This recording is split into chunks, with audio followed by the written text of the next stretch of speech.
People at the back, can you hear me clearly? Okay, good. Have you ever held a question in mind for so long that it becomes part of how you think? Maybe even part of who you are as a person? Well, I've had a question in my mind for many, many years, and that is, how can you speed up learning? Now, this is an interesting question because if you speed up learning, you can spend less time at school. And if you learn really fast, you probably wouldn't have to go to school at all. Now, when I was young, school was sort of okay, but I found quite often that school got in the way of learning. So I had this question in mind, how do you learn faster? And this began when I was very, very young. When I was 11 years old, I wrote a letter to researchers in the Soviet Union asking about hypnopedia. This is sleep learning, where you get a tape recorder, you put it beside your bed, and it turns on in the middle of the night when you're sleeping, and you're supposed to be learning from this. Good idea. Unfortunately, it doesn't work. But hypnopedia did open the doors to research in other areas, and we've had incredible discoveries about learning that began with that first question. I went on from there to become passionate about psychology, and I have been involved in psychology in many different ways for the rest of my life up until this point. In 1981, I took myself to China, and I decided that I was going to be native level in Chinese inside 2 years. Now, you need to understand that in 1981, everybody thought Chinese was really, really difficult and that a Westerner could study for 10 years or more and never really get very good at it. And I also went in with a different idea, which was taking all of the conclusions from psychological research up to that point and applying them to the learning process. What was really cool was that in 6 months I was fluent in Mandarin Chinese, and it took a little bit longer to get up to native. But I looked around and I saw all of these people from different countries struggling terribly with Chinese. I saw Chinese people struggling terribly to learn English and other languages. And so my question got refined down to, how can you help a normal adult learn a new language quickly, easily, and effectively? Now, this is a really, really important question in today's world. We have massive challenges with environment. We have massive challenges with social dislocation, with wars, all sorts of things going on. And if we can't communicate, we're really going to have difficulty solving these problems. So we need to be able to speak each other's languages. This is really, really important. The question is, how do you do that? Well, it's actually really easy. You look around for people who can already do it. You look for situations where it's already working, and then you identify the principles and apply them. It's called modeling, and I've been looking at language learning and modeling language learning for about 15 to 20 years now. And my conclusion, my observation from this is that any adult can learn a second language to fluency inside 6 months. Now, when I say this, most people think I'm crazy. This is not possible. So let me remind everybody of the history of human progress. It's all about expanding our limits. In 1950, everybody believed that running 1 mile in 4 minutes was impossible. And then Roger Bannister did it in 1956, and from there it's got shorter and shorter. 100 years ago, everybody believed that heavy stuff doesn't fly, except it does, and we all know this. How does heavy stuff fly? We reorganize the material using principles that we have learned from observing nature, birds in this case. And today, we've gone even further. So you can fly a car. You can buy one of these for a couple of $100,000 US. We now have cars in the world that fly. And there's a different way to fly, which we learned from squirrels. So all you need to do is copy what a flying squirrel does, build a suit called a wingsuit, and off you go. You can fly like a squirrel. Now, most people, a lot of people, I wouldn't say everybody, but a lot of people think they can't draw.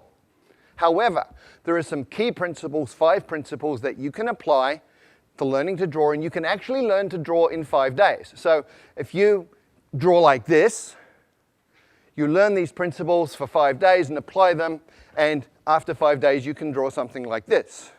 Now I know this is true because that was my first drawing, and after 5 days of applying these principles, that was what I was able to do. And I looked at this and I went, wow! So that's how I look like when I'm concentrating so intensely that my brain is exploding. So anybody can learn to draw in 5 days. And in the same way, with the same logic, anybody can learn a second language in 6 months. How? There are 5 principles and 7 actions. There may be a few more, but these are absolutely core. And before I get into those, I just want to talk about 2 myths. I want to dispel 2 myths. The first is that you need talent. Let me tell you about Zoe. Zoe came from Australia, went to Holland, was trying to learn Dutch, struggling extremely a great deal, and finally, people were saying you're completely useless, you're not talented, give up, you're a waste of time, and she was very, very depressed. And then she came across these 5 principles, she moved to Brazil, and she applied them, and in 6 months she was fluent in Portuguese. So talent doesn't matter. People also think that immersion in a new country is the way to learn a language, but look around Hong Kong, look at all the Westerners who've been here for 10 years who don't speak a word of Chinese. Look at all the Chinese living in America, Britain, Australia, Canada, who've been there 10, 20 years, and they don't speak any English.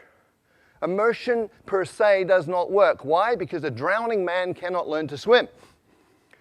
When you don't speak a language, you're like a baby, and if you drop yourself into a context which is all adults talking about stuff over your head, you won't learn. So, what are the 5 principles that you need to pay attention to? First, there are 4 words. Attention, meaning, relevance, and memory. And these interconnect in very, very important ways, especially when you're talking about learning. Come with me on a journey through a forest. You go on a walk through a forest and you see something like this. Little marks on a tree. Maybe you pay attention, maybe you don't. You go another 50 meters and you see this. You should be paying attention. Another 50 meters, if you haven't been paying attention, you see this. And at this point, you're paying attention.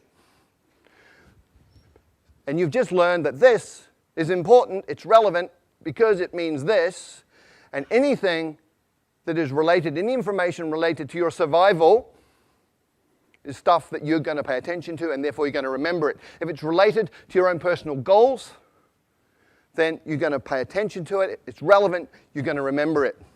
So the first rule, first principle for learning a language is focus on language content that is relevant to you, which brings us to tools.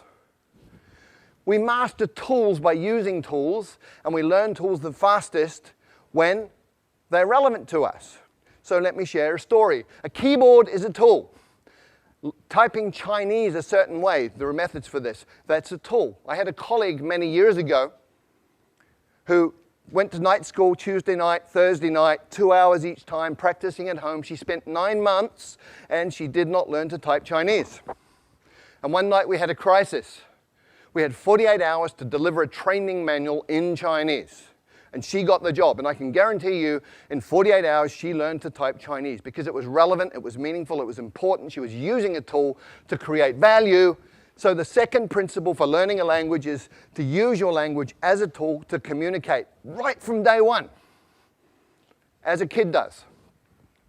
When I first arrived in China, didn't speak a word of Chinese. And on my second week, I got to take a train ride overnight.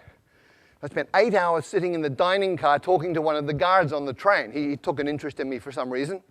And we just chatted all night in Chinese, and he was drawing pictures and making movements with his hands and facial expressions, and piece by piece by piece, I understood more and more. But what was really cool was 2 weeks later, when people were talking Chinese around me, I was understanding some of this, and I hadn't even made any effort to learn that. What had happened, I'd absorbed it that night on the train, which brings us to the third principle. When you first understand the message, then you will acquire the language unconsciously. And this is really, really well documented now. It's something called comprehensible input. There's 20 or 30 years of research on this. Stephen Krashen, a leader in the field, has published all sorts of these different studies. And this is just from one of them. The purple bars show the scores on different tests for language. The green and the purple people were people who had learned by grammar and formal study. The green ones are the ones who learn by comprehensible input. So comprehension works. Comprehension is key. And language learning is not about accumulating lots of knowledge. In many, many ways, it's about physiological training. A woman I know from Taiwan did great in English at school. She got A grades all the way through, went through college, A grades, went to the US and found she couldn't understand what people were saying. And people started asking her, "Are you deaf?" And she was English deaf. Because we have filters in our brain that filter in the sounds that we are familiar with, and they filter out the sounds of languages that we're not. And if you can't hear it, you won't understand it. If you can't understand it, you're not going to learn it. So you actually have to be able to hear these sounds. And there are ways to do that, but it's physiological training. Speaking takes muscle. You've got 43 muscles in your face. You have to coordinate those in a way that you make sounds that other people will understand. If you've ever done a new sport for a couple of days and you know how your body feels, hurts, if your face is hurting, you're doing it right. And the final principle is state, psychophysiological state. If you're sad, angry, worried, upset, you're not going to learn, period. If you're happy, relaxed, in an alpha brain state, curious, you're going to learn really quickly. And very specifically, you need to be tolerant of ambiguity. If you're one of those people who needs to understand 100% every word you're hearing, you will go nuts because you'll be incredibly upset all the time because you're not perfect. If you're comfortable with getting some, not getting some, just paying attention to what you do understand, you're going to be fine, you'll be relaxed, and you'll be learning quickly. So based on those 5 principles, what are the 7 actions that you take? Number 1, listen a lot. I call it brain soaking. You put yourself in a context where you're hearing tons and tons and tons of the language, and it doesn't matter if you understand it or not. You're listening to the rhythms, you're listening to patterns that repeat, you're listening to things that stand out. So just soak your brain in this. The second action is you get the meaning first, even before you get the words. And you go, well, how do I do that? I don't know the words. Well, you understand what these different postures mean. Human communication is body language in many, many ways. So much body language. From body language, you can understand a lot of communication. Therefore, you're understanding, you're acquiring through comprehensible input. And you can also use patterns that you already know. If you're a Chinese speaker of Mandarin and Cantonese and you go to Vietnam, you will understand 60% of what they say to you in daily conversation because Vietnamese is about 30% Mandarin, 30% Cantonese. The third action, start mixing. You probably have never thought of this, but if you've got 10 verbs, 10 nouns, and 10 adjectives, you can say 1,000 different things. Right? Language is a creative process. What do babies do? Okay, me, ba, now. Okay, that's how they communicate. So start mixing, get creative, have fun with it. It doesn't have to be perfect, just has to work. And when you're doing this, you focus on the core. What does that mean? Well, with every language, there's high-frequency content. In English, 1,000 words covers 85% of anything you're ever going to say in daily communication. 3,000 words gives you 98% of anything you're going to say in daily conversation. You've got 3,000 words, you're speaking the language. The rest is icing on the cake. And when you're just beginning with a new language, start with your toolbox. Week number 1. In your new language, you say things like, how do you say that? I don't understand. Repeat that, please. What does that mean? All in your target language. You're using it as a tool, making it useful to you. It's relevant to learn other things about the language. By week 2, you should be saying things like me, this, you, that, give, hot, simple pronouns, simple nouns, simple verbs, simple adjectives, communicating like a baby. And by the 3rd or 4th week, you're getting into what I call glue words. Although, but, therefore, these are logical transformers that tie bits of a language together, allowing you to make more complex meaning. At that point, you're talking. And when you're doing that, you should get yourself a language parent. If you look at how children and parents interact, you understand what this means. When a child is speaking, it'll be using simple words, simple combinations, sometimes quite strange, sometimes very strange pronunciation. Other people from outside the family don't understand it. But the parents do. And so the kid has a safe environment, gets confidence.